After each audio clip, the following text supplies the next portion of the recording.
गेल्या महिनाभरापूर्वी Indiranagar बोगद्यापासून RD सर्कलपर्यंत jogging ट्रॅकलगत मोठ्या प्रमाणात फेरीवाले तसेच अनधिकृत हॉकर्सने ठाण मांडून मुख्य वर्दळीच्या रस्त्यावर अतिक्रमण केले होते।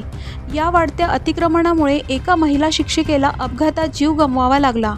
यानंतर सामाजिक संघटनांनी एकत्रित येत या ठिकाणचा अनधिकृत हॉकर झोन तसेच पथविक्रेत्यांवर कारवाईची मागणी केली होती। त्यानंतर नाशिक महापालिकेच्या अतिक्रमण विभागाने सलग 8 दिवस कारवाईचा धडाका लावत अतिक्रमण हटाव मोहीम सुरू केली होती। यामुळे येथील 50हून अधिक पथविक्रेते बेरोजगार झाले। या पथविक्रेत्यांच्या पुनर्वसनासाठी श्रमशक्ती कामगार संघटनेच्या वतीने सिडको विभागीय कार्यालयात ठिय्या आंदोलन करण्यात आले। लवकरात लवकर बेरोजगार पथविक्रेत्यांना महापालिकेने जागा द्यावी व रोजगार उपलब्ध करून द्यावा, अन्यथा पुन्हा आंदोलन करू असे यावेळी संघटनेच्या वतीने इशारा देण्यात आला। या ठिय्या आंदोलन दरम्यान काँग्रेसचे पदाधिकारी आकाश छाजेड, श्रमशक्ती संघटनेचे अध्यक्ष वसंत ठाकूर, लक्ष्मण जायभावे, विजय पाटील, अण्णा पाटील, गौरव सोनार, अशोक लहांगे, सुरेश जाधव, सुभाष पाटील, सुनील राजपूत, इम्रान अन्सारी, मुन्ना ठाकूर, विठ्ठल गायकवाड आदी संघटनेचे पदाधिकारी उपस्थित होते।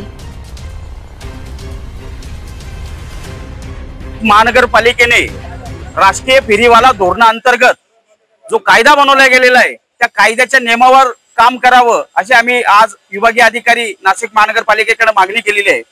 त्याचं कारण असं आहे, गोविंदनगर इथे गेल्या 2 दिवसापूर्वी एक ऍक्सिडेंट झाला, तो गोविंदनगर बोगद्याजवळ झाला। परंतु यांचं म्हणणं असं आहे की तो त्या ठिकाणी हॉकर्सच्या हातगाडीवाल्यांमुळे झाला।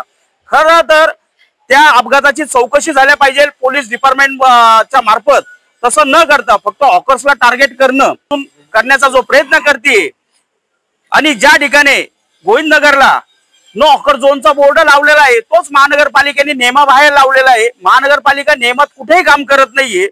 महाराष्ट्र मुंबई महानगरपालिका ऍक्ट 1949 चा कायदा असं म्हणतो का जोपर्यंत हॉकर झोन आणि नो हॉकर झोन हे समिती पुढे प्रस्ताव येत नाही तोपर्यंत असा बोर्ड कुठेही लावता येत नाही। तसा समिती पुढे न आला, मीटिंगही झाली नाही तरी महानगरपालिकेने ते बोर्ड लावला, म्हणजे महानगरपालिकाच नियमाच्या बाहेर काम करते हे आम्ही त्यांच्या आज लक्षात आणून दिलं। आणि सर्वप्रथम त्यांना सांगितलं तो तिथं नो हॉकर झोनचा बोर्ड आहे तो त्वरित काढा।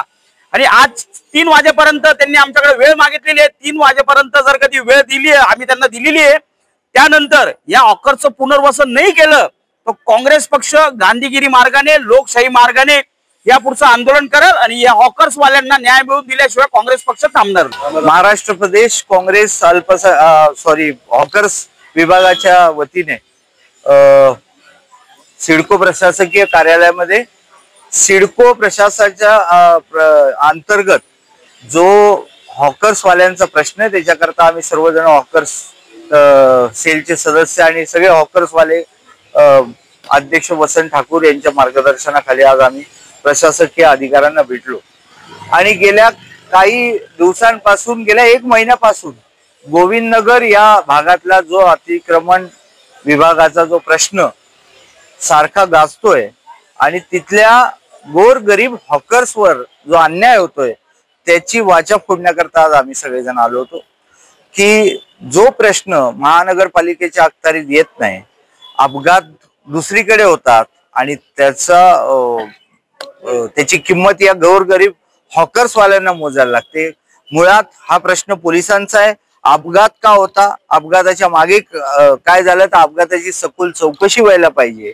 मयत व्यक्तींबद्दल आम्हाला प्रचंड सहानुभूती आहे, परंतु त्यांच्या घरामधनं सुद्धा हा विषय आहे की हे अपघात लपवण्याकरता या हॉकर्स वाल्यांना ब्लेम केलं जातं। या हॉकर्स वाले हे 50-100 जे परिवार आहे यांच्यावर जो अन्याय होतोय, त्यांच्यावर जी उपासमार होतोय ती आम्ही यापुढे होऊ देणार नाही।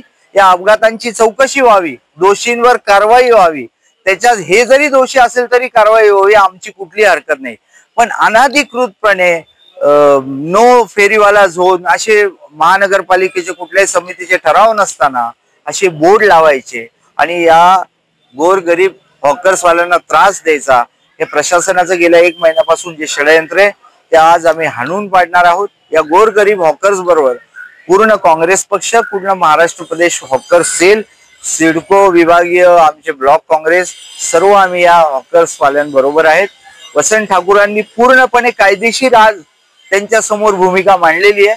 आज दुपारी 3 वाजेपर्यंत निर्णय नाही झाला तर आम्ही लोकशाही पद्धतीने मला माहिती आहे का मॅडम, निवडणूक प्रक्रिया पार पडल्यानंतर 45 दिवसात मीटिंग घेणं आयुक्तांना बंधनकारक होतं, घेतली का? नेमतच बसत नाही। मुंबई ऍक्ट महानगरपालिका 1949च्या कायद्याचं टोटली महानगरपालिका उल्लंघन करते।